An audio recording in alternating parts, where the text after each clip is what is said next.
Any rebroadcast, reproduction, or other use of this show without the express written consent of the Financial Guys, LLC is strictly prohibited. Investment advisory services offered through Independent Solutions Wealth Management and Blackridge Asset Management, LLC. Peak Broker Services, LLC is not an affiliate of Independent Solutions or Financial Guys, LLC.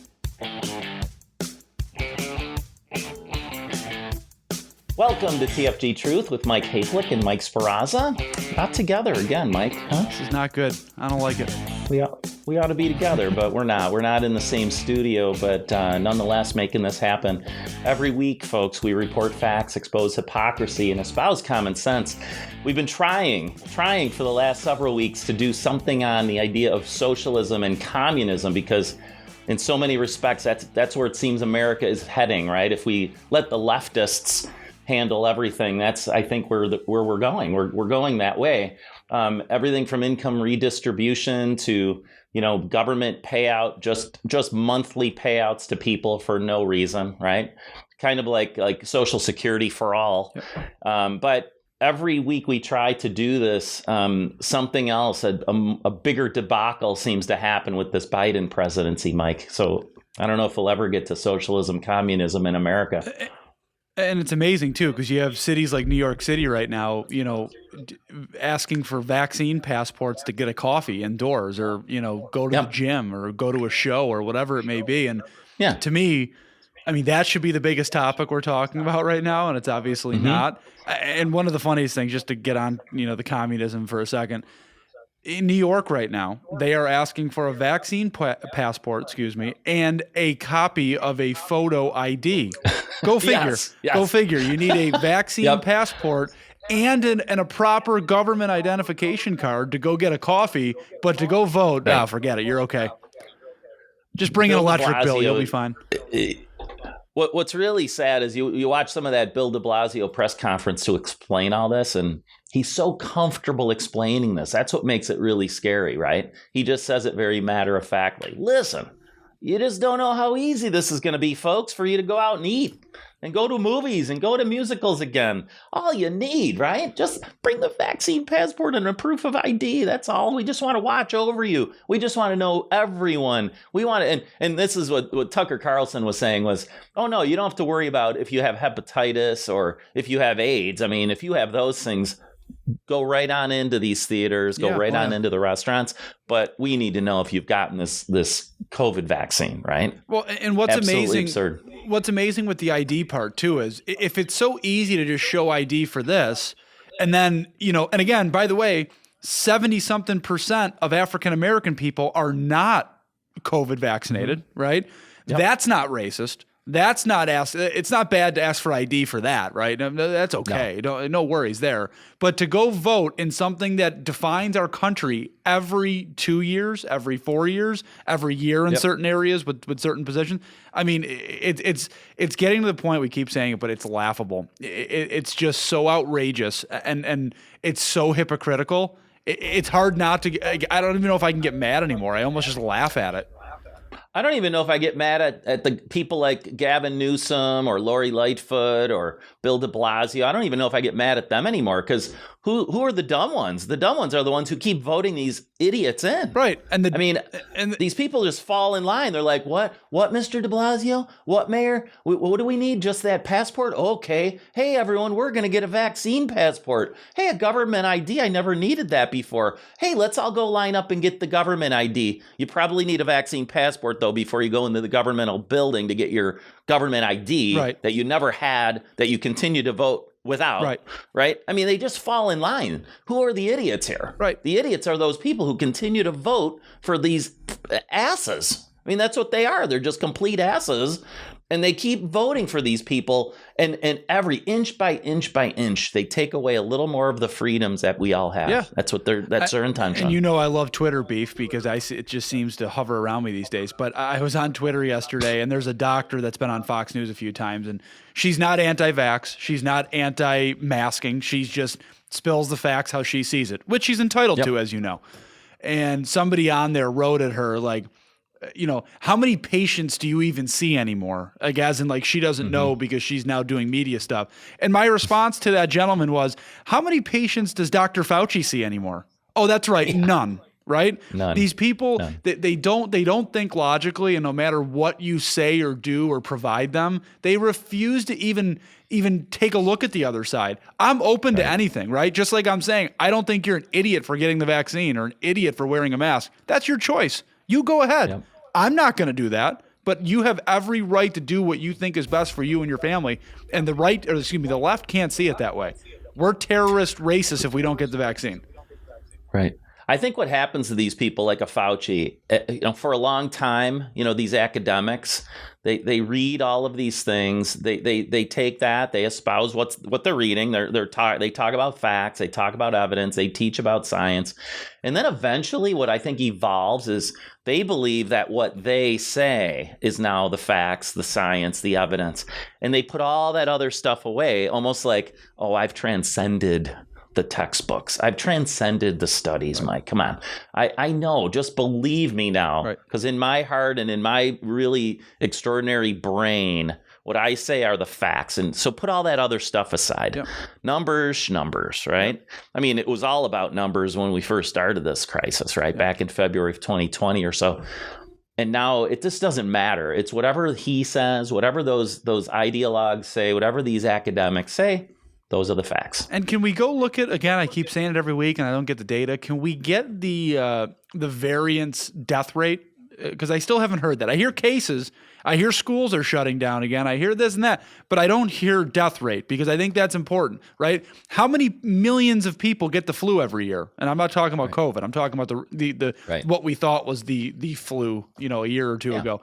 How many people get that every year? We're not wearing masks and shutting schools down. And guess what? Most people go to school with the flu and go to work with the flu, right? Mm-hmm. People like you and I, if we have to meet with people, unless we're very, very sick, we're meeting with people. It's our job. Right. We have to do it. We don't have the luxury of saying, I'll sit at home for $80,000 a year. You know what I mean? Nope. No, we don't. They don't care though, because they all have the cushy jobs. They're all in it together, right? They'll all take care of one another. If they lose their regular jobs, they'll just get into this sort of the media circuit, right? The think tanks. There'll be those experts that we all get to listen to and that we're all expected to just follow. Ignore everything else you see. Yep. Just listen to these folks. That's the way it goes. This week, though, what a mess. And the more I watch, the sadder it becomes. And really, it gets you sick to your stomach thinking of what's going on over in Afghanistan. So, we're going to talk a little bit about this catastrophic presidency. And we're not even going to talk about the uncontrolled, the shameful handling of this border, where people in droves, they continue to pour over the border, likely many with COVID. While we have like this variant issue, the Delta variant, right, in all these states, we're just letting people pour over the borders still. We've lost energy independence, essentially, right? Now we have to worry about what OPEC is talking about. We have to worry about what kinds of supplies of oil are coming out of OPEC. And we didn't have to before. And as Sleepy Joe said, he prefers it that way. He prefers to rely on others, is essentially what he said this week. Because that makes sense. Let's rely on others for things. That's the way to get ahead. Yeah, because he never really did anything. Right. In 47 years in government, he's never done a thing. He's relied on everyone else. Right? Everyone else. You do the heavy lifting. I'll get in front of the camera, right? I'll be the witty, charming Joe Biden that I've always been, the gaffe machine, no problem though. That's what he's been all of his life. Yep. So what we're going to talk about though is this is just amazing to me. He takes on this Trump policy of wanting to get out of Afghanistan, of getting all the American troops out of Afghanistan by May 1st. It's obviously into August now, so they didn't hit the May 1st deadline. But Trump said, we're going to do a conditions-based withdrawal. It wasn't on the calendar simply, oh, everybody out, come on. Hey, troops, come on home. No, it was as long as certain things are aligned, not just simply trust the Taliban. They said they're going to treat women better this time. They said they're going to have an inclusive government this time. Just trust them. So what do? They literally, have you read some of these stories? There were literally human remains in the wheel well of that huge aircraft. there were people falling off of that plane after being like hundreds, maybe thousands of feet above the ground. Just people probably clinging to parts of the airplane, falling off this airplane. Now, what was the plan? The plan was simply, hey, everyone out. Not the 10, maybe up to 40,000 Americans that are still in Afghanistan. You know what those people were told, Mike? Shelter in place until you hear word from the U.S. about getting you out of there. It's unbelievable. And I was talking to Rob Ort yesterday about this. We did a quick segment because I wanted to hear his thoughts on Cuomo and also this. And yeah, what we talked about, we couldn't have screwed this up from top to bottom any more than we did, right? Now, again, I'm not saying that it was always going to be perfect. I'm not saying that there couldn't be mistakes that were made. But top to bottom here, you screwed the whole thing up. From the way your general talked, from the way you talked, from the way your people in higher positions talked, it was like this could never happen. We'll never be helicoptering people off the embassy. We'll never be doing it. Everything they said, literally every single thing they said was completely wrong. And again, I don't think people are arguing, should we get out of Afghanistan? I'm pretty sure I saw a tweet yesterday and I was like, that is well said. Everybody that has any knowledge of anything would have said, yeah, we can agree on this. We should get out of there. But the idea is not to get out of there and create the biggest of crap shows that we've ever seen in my life, right? I mean, everything was wrong. Everything. 75,000 Taliban forces cannot overtake, and he said the 600,000 Afghan army. Then he insults the Afghan army by saying, hey, if they aren't willing to fight, why should Americans be willing to stay there and fight for them? And thousands upon thousands of Afghani army have died, right? Trying to keep this in control. And that was our role, is to basically say, hey, listen, we're not trying to create some democratic society here. We're not trying to transform Afghanistan. But 20 years ago, nearly 20 years ago now, we had 9/11. We said we're not going to let that turn into another breeding ground for more terrorism. It's going to turn into that in a second. Lomas said it. He texted. We were texting, and he said, wait and see. It'll be like overnight that this becomes another breeding ground. We'll have Al Qaeda. We'll have ISIS. It'll be uncontrollable.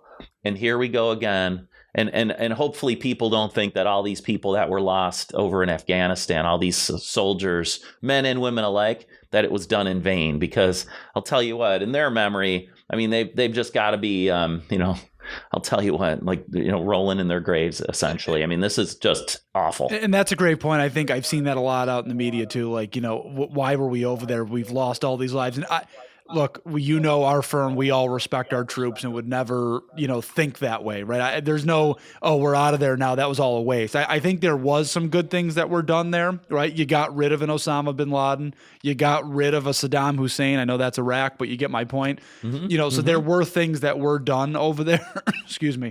Yeah. And you did knock out these terrorist groups for the time that you were there. So there were good things that were done. However, I think a certain time comes where you have to make the decision to split. And I think, we were getting there. But here's the biggest problem. It's 2021, right? It's not like 1458 anymore. So like you don't have regular contact with your people over there. And you don't have regular, visuals of trainings over there. Like this whole thing with the Iraqi or the Afghani army and military, this shouldn't be a surprise to our leaders that they couldn't hold their ground, right? You had to have known that. And I'm not saying anything against the Afghani army. I'm just saying if it was this easy for the Taliban to take over, this shouldn't have been like news to our president and our military generals that they couldn't handle themselves. I can't believe it. Like, you should know that. You have boots on the ground. Absolutely. You have contact with people in Afghanistan. I don't know how you bungle that so bad. Like, you should know that they're not well equipped or they're not, I don't know, able to stand their ground. I mean, that shouldn't be news now. Well, and that's what we're finding, right? We're finding that they're just saying we followed the Trump plan. Well, why didn't they follow the Trump border plan? Why didn't they follow the vaccine rollout plan? Why don't they get Fauci out from behind the microphone and stop creating all this vaccine hesitancy that we hear about? This is the one plan that they decide they'll follow, the Trump plan. I think it's so that they can blame him, of course, right? It's, you know what? We're just following what the former administration put in. What are you talking about? It's like me saying, Mike, I think I'm going to lose a few pounds, but then I just stop eating, I stop drinking, and I die. Right. Like, that was not a very well executed plan to lose weight, Hayflick. Right. Like what the hell? Like this administration, it might go down as the worst administration ever, and we're only how many months? Not even 7. 2 years into 7. his president. 7. It's 7 months. Yeah.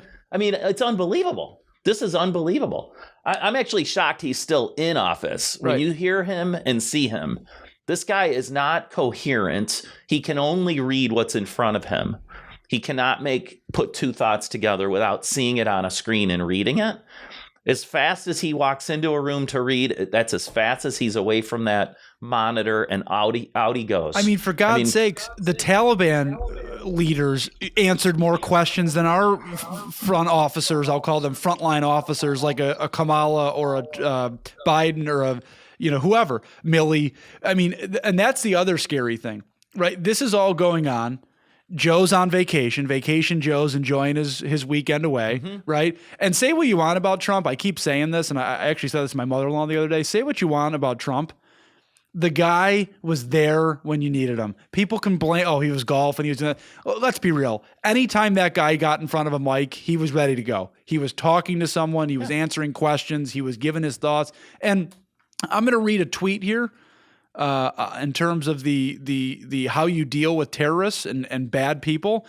This was a tweet from Trump back in 2018. To the Iranian president, never ever threaten the United States again, or you will suffer consequences the likes of which few throughout history have ever suffered before. We are no longer a country that will stand for your demented words of violence and death. Be cautious, right? And you can say what you want. It's tweet, it's a keyboard word, but he was tough on people. He was tough on the world. They knew they couldn't just bully us around. If you're China right now, you're like, oh man, and they've already said it. This is going to be easy peasy to walk right into Taiwan and just run show over there. If you're anybody in the Middle East, Israel, oh yeah, let's walk right in there. The U.S. isn't going to do a damn thing, right?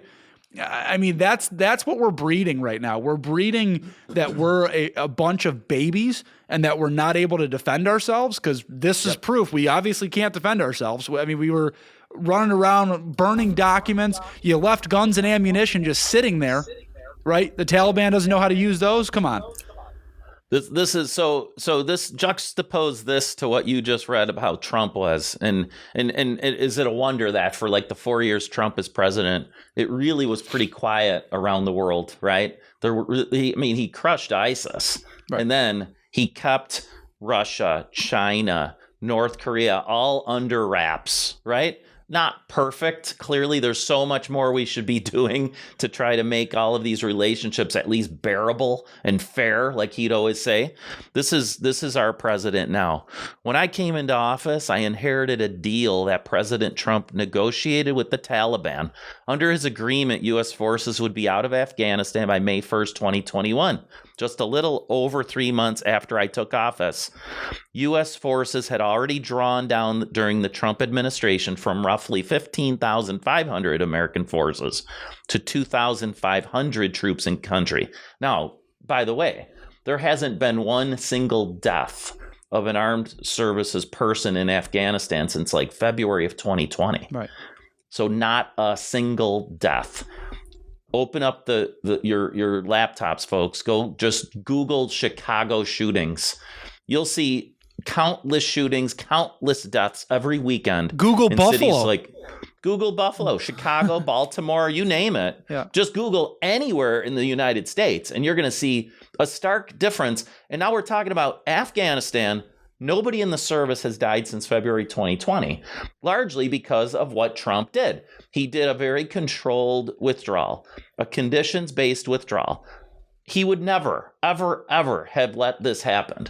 He would have said, wait, the Taliban is starting to take over. They're starting to get stronger. I don't even think they'd have tried to take over cities in Afghanistan, Mike, unless it's Joe Biden as our president, right? They wouldn't have even tried if Trump was president, because he'd have had aircraft shooting them and bombing them and killing them in seconds. And he actually, if you go back and watch, there was a video, I think it was from 2019. I'm not sure of that, but he said when he was talking about this, look, if it gets bad, we're right back in there and we're running the show again, right? He said it. He didn't just say, I'm going to pull out and who cares what happens over there. He said it. If it gets bad, we'll reassess and get back in there. He was very blunt about that. Yeah. So this just, another part of our lame president. The truth is this did unfold more quickly than we had anticipated. So what's happened? Afghanistan political leaders gave up and fled the country. The Afghan military collapsed sometimes without trying to fight. See what is he doing? Like these were supposed to be our allies, our friends, people we're trying to help to solidify that country, to keep terrorism away, right? What do you think Taiwan is thinking? Yeah. What do you think any other country that we've always been basically a presence in, what do you think they're thinking? They've got to be thinking, oh my God, we're screwed. We are screwed. And I can't imagine they're ever going to trust America ever again. Here's my favorite part of his speech. He ends with, the buck stops here, right? So he is the classic, quarterback. I'm going to use a football analogy here. Quarterback that's such an arrogant ass that nobody likes on the team, right? And I'm the quarterback. I run the show. The buck stops here, but my receivers can't catch a cold. The line can't block. Right. The running backs can't find the hole. Our defense sucks. Like that's what he did there, right? Everything stops here, but Trump messed up. Afghanis can't fight for themselves, right? I mean, yep. you can't even make this stuff up. What these guys say anymore. It's like Cuomo last week, right? We talked about this with Cuomo's speech, right? I'm doing this for you. I'm the hero, but this, that, the other thing. Like it's just excuse after excuse after excuse, and it all doesn't tie into what they're saying. It's a total farce. Everything, right? It's a total farce, and the tragedy here is what's going to happen now, right? The Taliban believe in a very strict, very cruel form of Sharia. Joe Biden is saying, well, they've said that they're going to be more inclusive. They said they won't be abusive anymore. So we're just going to trust that they're going to do that. We're going to monitor it, right? Yeah. This is what their moral guidance can lead to, though. It can basically simply, these are minor, right? No socializing with those of the opposite sex. Okay. And they'll have like their own force going out and asking, you married, oh, you're not. God bless you if you're not. They say no alcohol. If you're LGBTQ, you're screwed, right? You're probably getting caned, publicly caned. They literally have like what looks like a cane, and they just whack you. Yeah. Could be like 100 canes, or they just kill you. Yeah. They can execute you. Then this is really, really sad for any young girls, any females, because not only do you have to wear those masks and so forth, right? Just be covered, but you can basically be raped. You can be killed like as honor killings. You can be beaten. You can have acid thrown on you, right? For like looking the wrong way.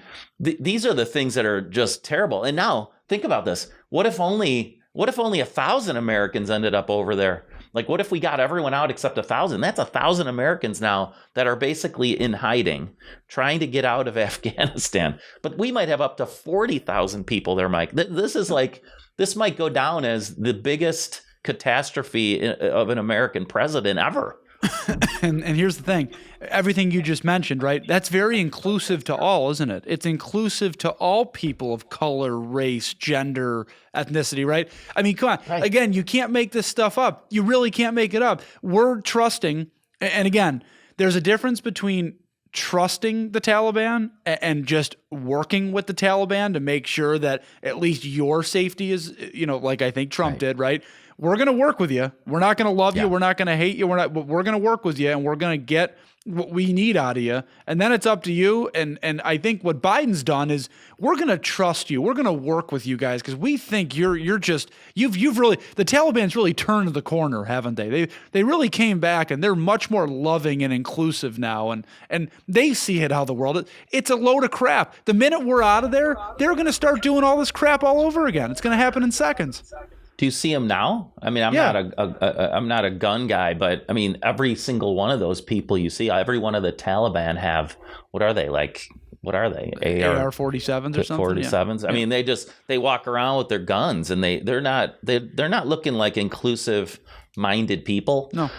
This is a tragedy already, and we haven't even seen it all unfold, folks. So God bless those folks over there. God bless every one of them, calling every representative they can think of to try to get them out of Afghanistan. God bless every one of their family members who are now saying, my child, my son, my husband, they were there to try to maintain a peace since the 9/11 attacks nearly 20 years ago. God bless those family members now wondering if they'll ever see their family members over there again. I mean, this is a crisis beyond crises. I mean, this is really amazing. And let me say this, people can, I go back to Trump because we have two opposites from Trump to Biden, right? The America First message that Trump had was, we need to worry about us before we can worry about everybody else. And you name a couple examples. The border, the Middle East, right?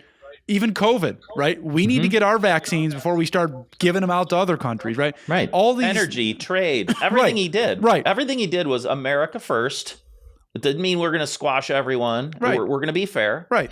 We're not going to start bombing people. It's not that. It's just and again, it goes back to just what we're dealing with now. We need to worry about us and our health and safety before we let people float over the border in tens of thousands, right?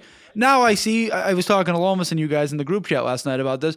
They're flying Afghanis back in the thousands and letting them stay here. There's no vetting there. What are we doing? I mean, how do you know the people you're bringing back? Are you IDing everybody before they get on the plane? How do we know these people aren't bad people and we're just letting them come back in? The same thing at the border, as we all know, right? COVID's coming up. Tuberculosis is coming up. People with rapes and murder records are coming up, right? We're not doing anything to make our country safer and better. And to be honest with you, it's horrifying. This is what happened with 9/11, right? Yeah. We didn't care about what was coming in and out or what we're doing our homework on people. And guess what? Thousands of people were killed in the trade centers, first responders, in the plane in Washington, Pennsylvania, right? I mean, this is really scary crap. And until we take it serious, this stuff's going to keep happening and it's going to get worse and worse and worse. No doubt. There's no doubt about it. It's like it's like the birth of the new era of terrorism under Joe Biden. Right. And he basically it was almost like a gift to them. I mean, literally a gift. We're going to evacuate all of our troops. We're going to leave all sorts of our own Americans behind. And off you go, Taliban. Come on in, Al-Qaeda. Hey, ISIS, you've got another chance. I mean, that's literally what's happening right now. And by the way, we still need gas and oil, just so you know, if you guys could send us some of that too. Well, it's just every single thing this administration does or ignores, it seems like it's just to be anti-American. Yeah. And when are people who support this administration going to actually smarten up? When are they going to say? And where is the administration? Where are they? Kamala said the other day she's worried about Haiti, not this. Like, Kamala, come on, wake up. It's time now. It's amazing. Like the worst leaders, right? They run from the messes, right? They hide, and they hid. Jen Psaki was hiding. I mean, she may have had a planned vacation, but wouldn't you just say, "Whoa, this is really important. I don't want any of my my assistants, my understudies to take this. I better get back over there." But no, for several days, 3, 4, 5 days, they let this thing unfold. And I hate to say it, but I think it's by design. Yeah. I think they lay low. They let these things get really, really bad because then they can say, oh, wait. Okay, here we are. We'll take care of it now. Like the control, the trip that they're on in terms of power trip is just, it's beyond an understanding. I can't even get it. And I don't want to say this like, we're a big deal. Like, I own a business, but I haven't taken a vacation since my honeymoon 2.5 years ago. Right? Why? Because I'm busy. And guess what? When I go out of town, I'm still working. I'm still, and again, it's not to say I'm better than somebody, but it's, come on, you're the leaders of the free world. If you got to be taking a vacation and then something happens and you got to be back, you got to get your ass back. I don't know what to tell you. Right? Like we always say, these people couldn't run a lemonade stand. Right? This is a great example of it. Something bad happens. We have stuff in our office all the time. Oh my gosh, we need to get paperwork re-signed, or we need to get this one redone or rewritten or what. Right? You just got to do it. You got to battle and you got to do it. It's not easy, but that's running a business. That's running we're running a business. Imagine running the country. You should be on even heightened, alert all the time and be available anytime needed. Yeah. Joe should not have taken 48 hours to get a news conference out there. No. Kamala shouldn't be able to run. She's an elected official that we voted in. Well, we didn't, but people did to be a vice president of the country. You shouldn't be able to run. This administration is already in shambles, and it's turning America into shambles, and it's only, like you said, seven months in. God bless all of us, right? Yep. We're going to have to call it a week here, folks. Thanks for tuning into TFG Truth. For Mike Speraza, I'm Mike Hafele. Keep up the good fight, folks. We're going to keep exposing this hypocrisy, trying to report facts, trying to hopefully turn around some of you who are out there saying, nope, I vote Democrat across the line. I mean, look what's happening, folks, across the world. Look what's happening in America. I mean, you might want to rethink your decision making. Let's not vote on personalities. Let's vote on policy. Let's vote on courage.